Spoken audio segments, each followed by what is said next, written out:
नमस्कार। कोई कहे हमारा राम बड़ा है, कोई कहे खुदाई रे, कोई कहे हमारा ईसा मसीह बड़ा है, ये बाटा रहे लगाई रे।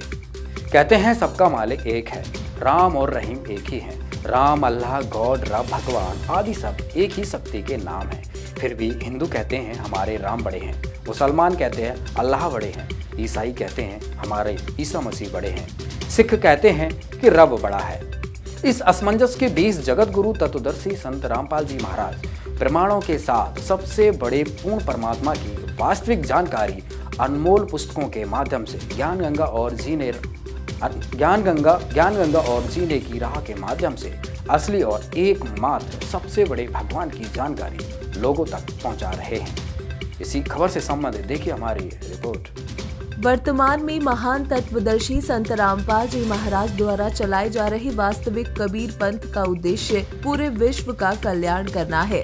मानव समाज के कल्याण के उद्देश्य से उनकी अमृतवाणी के माध्यम से कबीर परमेश्वर के सुनहरे विचारों की वर्षा हो रही है। संत रामपाल जी कबीर परमेश्वर का सच्चा आध्यात्मिक ज्ञान प्रदान करके एक अद्भुत काम कर रहे हैं। सच्चे आध्यात्मिक ज्ञान से अनभिज्ञ आत्माओं को सच्ची भक्ति करने और मोक्ष प्राप्त करने के लिए जगा रहे हैं। कबीर परमेश्वर इस नश्वर संसार में बार बार अवतरित होते हैं। आज से लगभग 600 वर्ष पूर्व कबीर परमेश्वर कलयुग में प्रकट हुए और 120 वर्ष लीला करके अपने निज धाम सतलोक में चले गए। इसी परंपरा को आगे बनाए रखते हुए उनके विचारों का प्रचार आज से लगभग 250 वर्ष पूर्व महान संत गरीबदास जी महाराज ने किया था। उसी ज्ञान का प्रचार आज संत रामपाल जी महाराज ज्ञान गंगा तथा जीने की राह पुस्तकों के माध्यम से कर रहे हैं। इन पुस्तकों के माध्यम से सर्वशक्तिमान भगवान कबीर परमेश्वर जी की वास्तविक जानकारी लोगों तक पहुंचाई जा रही है। नमस्कार मित्रों, आज हम आ चुके हैं अहमदाबाद में, जो कि गुजरात का सबसे बड़ा शहर है, और वंदे मातरम एरिया में इस वक्त हम खड़े हुए हैं, जो कि एससी हाईवे से 2 किलोमीटर दूर है।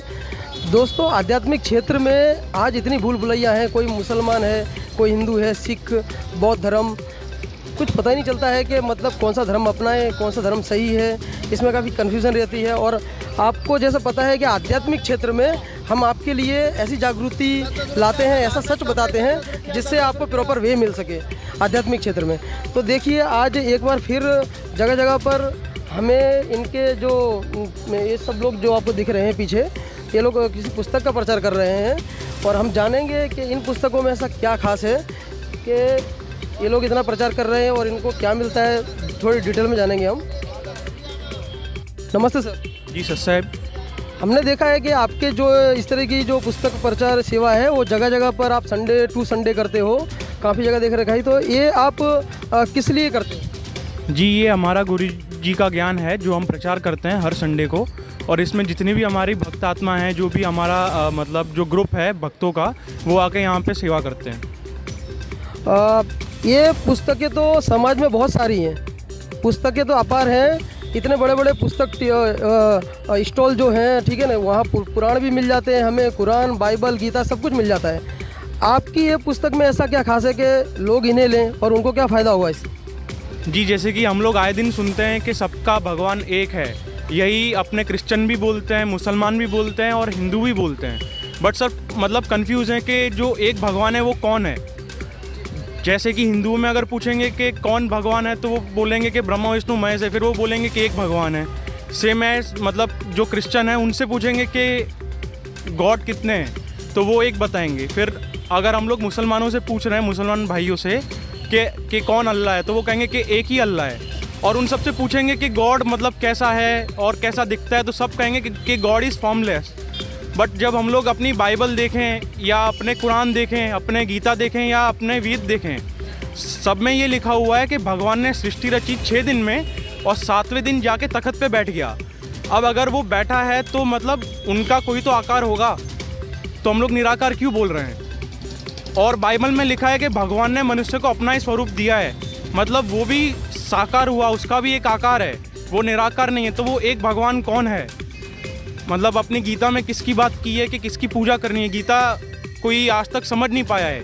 ऑलमोस्ट सभी लोग कंफ्यूज हैं। सेम एज अगर हम लोग कुरान भी देखेंगे तो जितने भी अपने जो मुसलमान भाई हैं वो कहेंगे कि अल्लाह बेचून है। बट अपने अगर जब कुरान पढ़ेंगे तो उसमें यूँ लिखा है कि अल्लाह ने 6 दिन में सृष्टि रची और 7वें दिन जाके तख्त पे बैठ गया। अगर अल्लाह बेचून है तो वो तख्त पे कैसे बैठ रहे हैं? जी बिल्कुल सही कहा, क्योंकि पूरा हिंदू धर्म ज़्यादातर तो यही मानता है कि जो गॉड है वो मतलब फॉर्मलेस है, मतलब उनका कोई आकार नहीं है। लेकिन गीता और वेद पुराण हमें यही डायरेक्शन देते हैं कि जो भगवान है, जो खुदा है, वो आकार में है, मनुष्य के आकार में है। और ये बता रहे हैं कि प्रमाणित है और बिल्कुल इनकी किताबों में भी लिखा है और वेद खोल के भी देखेंगे तो बिल्कुल वैसा के वैसा ही मिलता है जो इन्होंने बताया है। सर, इस पुस्तक के फ़ायदे क्या क्या हैं समाज? दोस्तों, काफ़ी अलग अलग माध्यम हैं ये इस ज्ञान से जुड़ने के। इंग्लिश में कहावत है कि you lost money, you nothing lost, you lost wealth, you something lost, you lost character, you everything lost. अगर आपने पैसा खो दिया है तो समझो कुछ नहीं खोया है, और आपने अगर सेहत खोई है तो काफ़ी कुछ खो दिया है। लेकिन आपने चरित्र खो दिया तो दोस्तों आपने सब कुछ खो दिया। और यहाँ पर हमने ये बात नोट की कि पुस्तक के माध्यम से हो कि सोशल मीडिया के माध्यम से हो, इनके ज्ञान में वो ताकत है जिससे एक चरित्र वाले नए समाज का निर्माण हो सके।